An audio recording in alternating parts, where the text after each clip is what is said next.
اعوذ باللہ من الشیطان الرجیم بسم اللہ الرحمن الرحیم رب اشرح لی صدری ویسر لی امری واحلل عقدۃ من لسانی یفقہوا قولی۔ محترم ویورز، السلام علیکم ورحمۃ اللہ وبرکاتہ۔ امید ہے آپ اللہ تعالیٰ کے فضل و کرم سے آپ خیریت سے ہوں گے۔ اللہ تعالیٰ آپ کو، آپ کے اہل خانہ کو ہمیشہ اپنی حفظ و امان میں رکھے، آمین۔ راہ ہدایت و نجات کے سلسلے کا ولاغ القرآن و حدیث پیش کرنے جا رہا ہوں۔ روحانی اور قرآنی سلسلے کا یہ ولاغ جو سراسر باعث خیر، باعث برکت اور باعث ثواب ہے، نور ہدایت بھی روزانہ کی بنیاد پر اپنے یوٹیوب چینل بشیر رشیدی سے پیش کرتا ہوں، اللہ تعالیٰ کی رضا کے لیے، عوام الناس کی آگاہی کے لیے۔ تو شروع کرتے ہیں القرآن و حدیث۔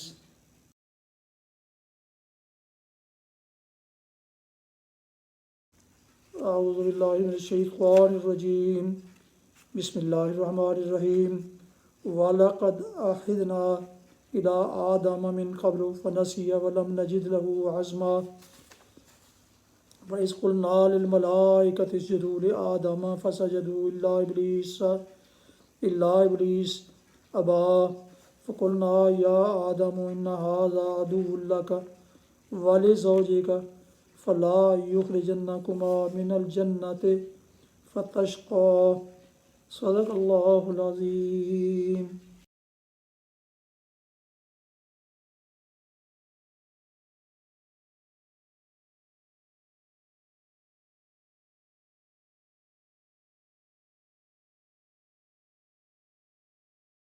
سورہ طٰہٰ کی آیات مبارکہ 115 تا 117 کی تلاوت کی گئی، اس کا اردو ترجمہ پیش کرتا ہوں۔ وَلَقَدْ عَهِدْنَا إِلَىٰ آدَمَ مِنْ قَبْلُ فَنَسِيَ وَلَمْ نَجِدْ لَهُ عَزْمًا۔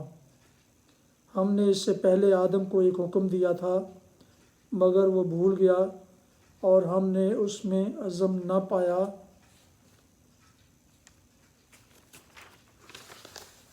یاد کرو وہ وقت جب کہ ہم نے فرشتوں سے کہا تھا کہ آدم کو سجدہ کرو، وہ سب تو سجدہ کر گئے مگر ایک ابلیس تھا کہ انکار کر بیٹھا۔ اس پر ہم نے آدم سے کہا کہ دیکھو، یہ تمہارا اور تمہاری بیوی کا دشمن ہے، ایسا نہ ہو کہ یہ تمہیں جنت سے نکلوا دے اور تم مصیبت میں پڑ جاؤ۔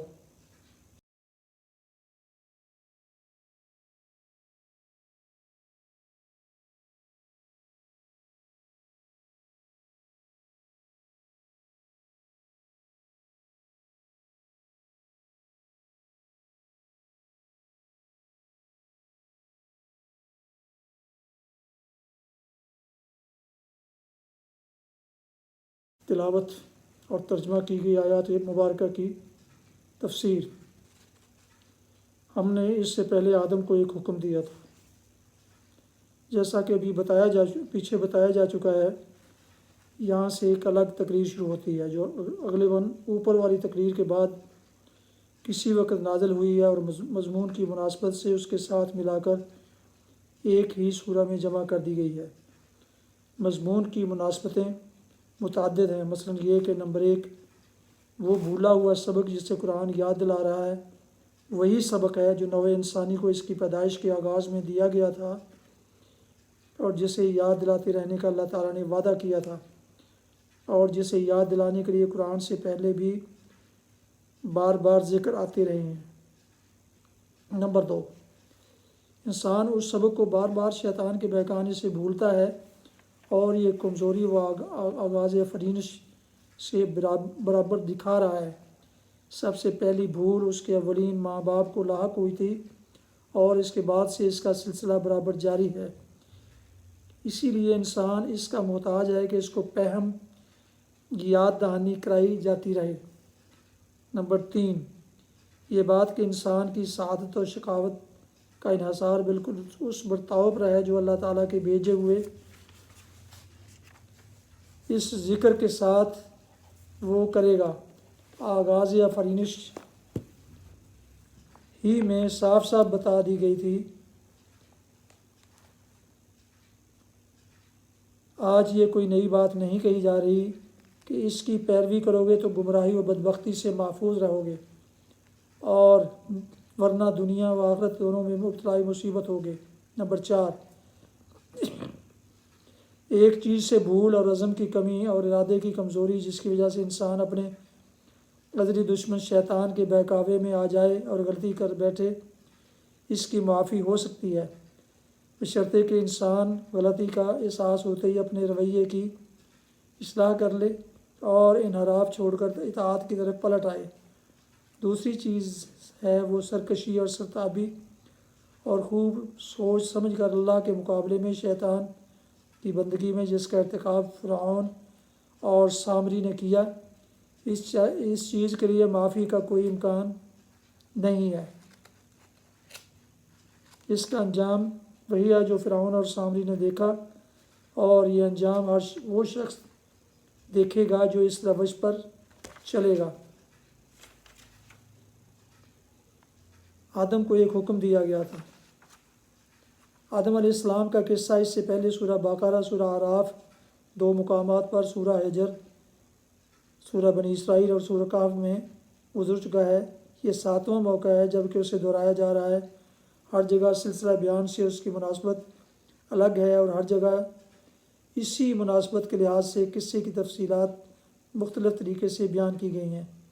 قصے کے جو اجزاء ایک جگہ کے موضوع بحث سے مناسبت رکھتے ہیں وہ اسی جگہ بیان ہوئے ہیں، دوسری جگہ وہ نہ ملیں گے، یا طرز بیان ذرا مختلف ہوگا۔ پورے قصے کو اور اس کی پوری معنویت کو سمجھنے کے لیے تمام مقامات پر نگاہ ڈال لینی چاہیے۔ ہم نے ہر جگہ اس کے ربط و تعلق اور اس سے نکلنے والے نتائج کو اپنے حواشی میں بیان کر دیا ہے، مگر وہ بھول گیا اور ہم نے اس میں عزم نہ پایا۔ یعنی اس نے بعد میں اس حکم کے ساتھ جو معاملہ کیا وہ استکبار اور قصدی و ارادی سرکشی کی بنا پر نہ تھا، بلکہ غفلت اور بھول میں پڑنے اور عزم و ارادے کی کمزوری میں مبتلا ہونے کی وجہ سے تھا۔ اس نے حکم کی خلاف ورزی کچھ اس خیال اور نیت کے ساتھ نہیں کی تھی کہ میں خدا کی کیا پرواہ کرتا ہوں، اس کا حکم ہے تو ہوا کرے، جو کچھ میرا جی چاہے گا کروں گا۔ خدا کون ہوتا ہے کہ میرے معاملات میں دخل کرے؟ نعوذ باللہ۔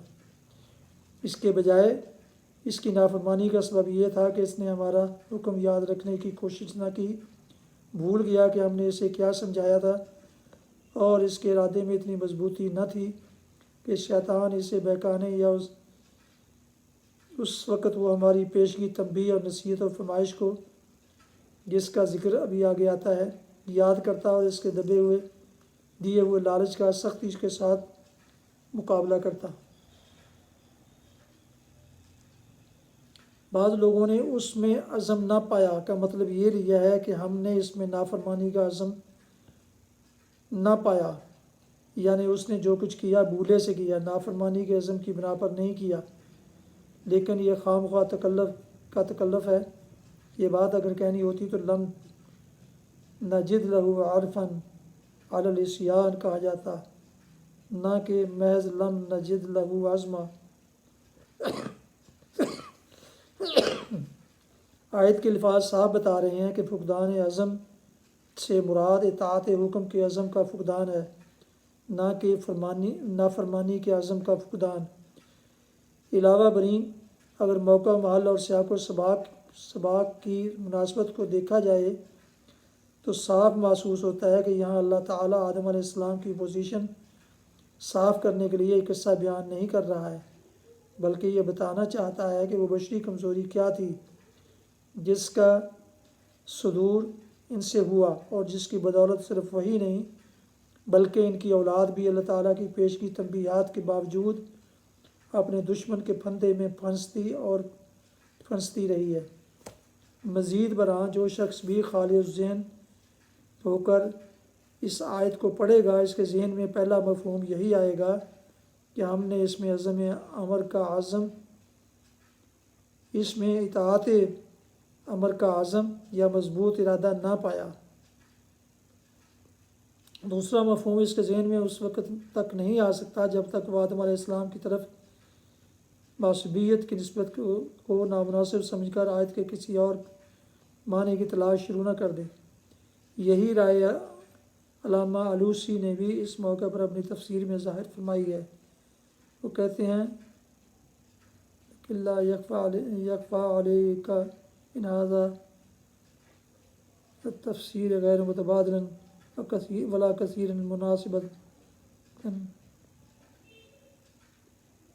للمقام، مگر تم سے یہ بات پوشیدہ نہ ہوگی کہ یہ تفسیر آیت کے الفاظ سن کر فوراً ذہن میں نہیں آتی اور نہ موقع محل کے ساتھ کچھ زیادہ مناسبت رکھتی ہے۔ ابلیس تھا کہ انکار کر بیٹھا۔ اس پر ہم نے آدم سے کہا، یہاں وہ اصل حکم بیان نہیں کیا گیا ہے کہ جو آدم علیہ السلام کو دیا گیا تھا، یعنی یہ کہ اس خاص درخت کا پھل نہ کھانا۔ وہ حکم دوسرے مقامات پر قرآن مجید میں بیان ہو چکا ہے۔ اس مقام پر چونکہ بتانے کی اصل چیز صرف یہ ہے کہ انسان کس طرح اللہ تعالیٰ کی پیش کی تنبیہ اور فہمائش کے باوجود اپنے جانے بوجھے دشمن کے اغوا سے متاثر ہو جاتا ہے، اور کس طرح اس کی یہی کمزوری اس سے وہ کام لیتی ہے۔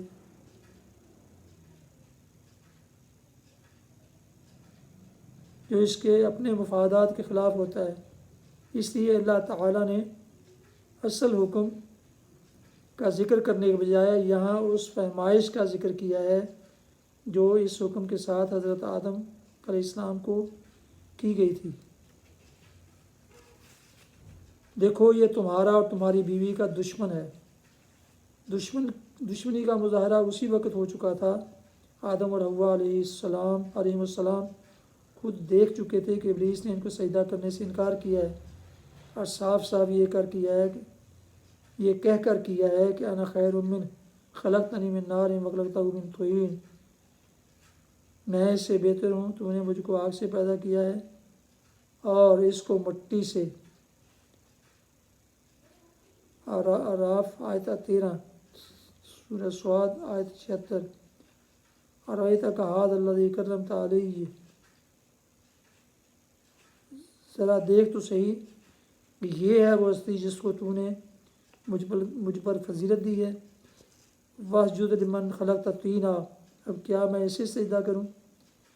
دل میں جس کو تو نے مٹی سے بنایا ہے۔ بنی اسرائیل آیت 61 اور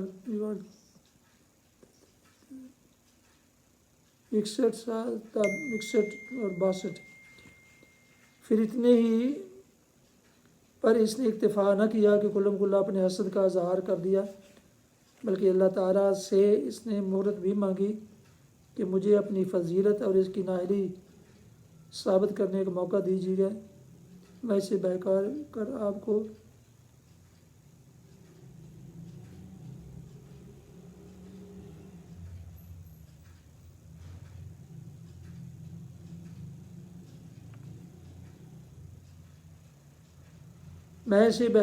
کو دکھا دوں گا کہ کیسا ہے یہ آپ کا خلیفہ۔ اعراف، ہجر اور بنی اسرائیل میں اس کا یہ چیلنج گزر چکا ہے، اور آگے سورہ سعد میں بھی آ رہا ہے۔ اس لیے اللہ تعالیٰ نے جب فرمایا کہ یہ تمہارا دشمن ہے، تو یہ محض ایک امر غیب کی اطلاع نہ تھی، بلکہ ایک ایسی چیز تھی جسے عین برسر موقع دونوں میاں بیوی اپنی آنکھوں دیکھ چکے اور اپنے کانوں سن چکے تھے، اور جنت سے نکلوا دیے۔ اس طرح یہ بھی دونوں کو بتایا گیا کہ اگر اس کے بہکانے پہ آ کر تم نے حکم کی خلاف ورزی کی تو جنت میں نہ رہ سکو گے، اور تمام نعمتیں تم سے چھن جائیں گی جو تم کو یہاں حاصل ہیں۔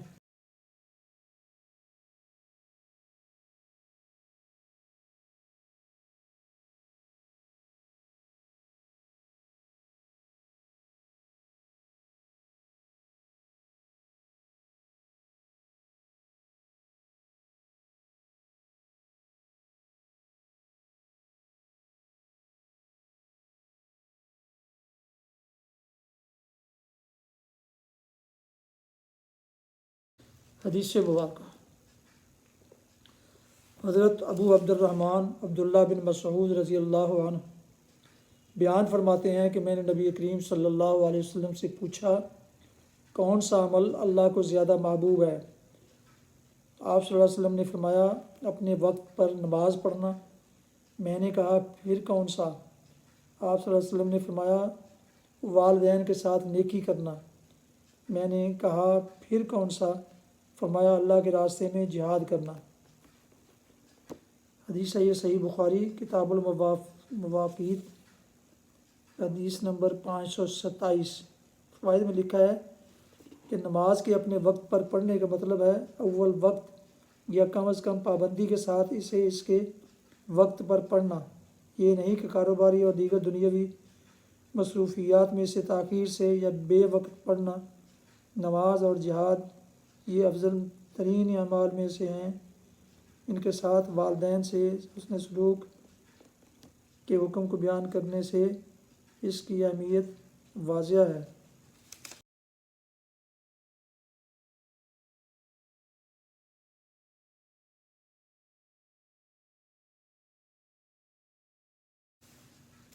ناظرین محترم، آپ ابھی دیکھ رہے تھے اور سن رہے تھے راہ ہدایت و نجات کے سلسلے کا ولاگ القرآن و حدیث، جس میں آج سورۃ طٰہٰ کی آیات مبارکہ 115 تا 117 کی تلاوت، ترجمہ اور تفسیر بیان کی گئی۔ اس کے علاوہ ایک حدیث مبارکہ بھی پیش کی گئی، اور اس ولاگ کو میں نے اپنے یوٹیوب چینل بشیر رشیدی سے آپ کی خدمت میں پیش کیا، اللہ تعالیٰ کی رضا کے لیے اور عوام الناس کی آگہی کے لیے۔ اگر آپ نئے ہیں اور آپ نے ابھی تک اس چینل کو سبسکرائب نہیں کیا ضرور سبسکرائب کیجیے گا، اور اگر مناسب سمجھے تو دوستوں سے شیئر کر کے لائک کر کے بیل آئیکن کو بھی پریس کر دیجیے گا، تاکہ آنے والے ایسے روحانی اور قرآنی نوٹیفیکیشنز آپ تک اور دوستوں تک باقاعدہ اور بر وقت پہنچ سکیں۔ یقیناً اللہ تعالیٰ آپ کو اس کا دوہرا بلکہ کئی گنا اجر دے گا انشاءاللہ۔ اپنا بہت خیال رکھیے گا، اپنی دعاؤں میں پیارے وطن، والدین، آباء و اجداد، اعزاء و اقارب، دوستوں کے علاوہ اس ناچیز کو بھی اگر انہیں شامل فرمائیں تو انتہائی شکر گزار ہوں گا۔ اللہ تعالیٰ آپ کو، آپ کے بچوں کو، آپ کے تمام اہل خانہ کو ہمیشہ اپنے حفظ و امان میں خوش رکھے، آباد رکھے، شاد باز رکھے، آمین۔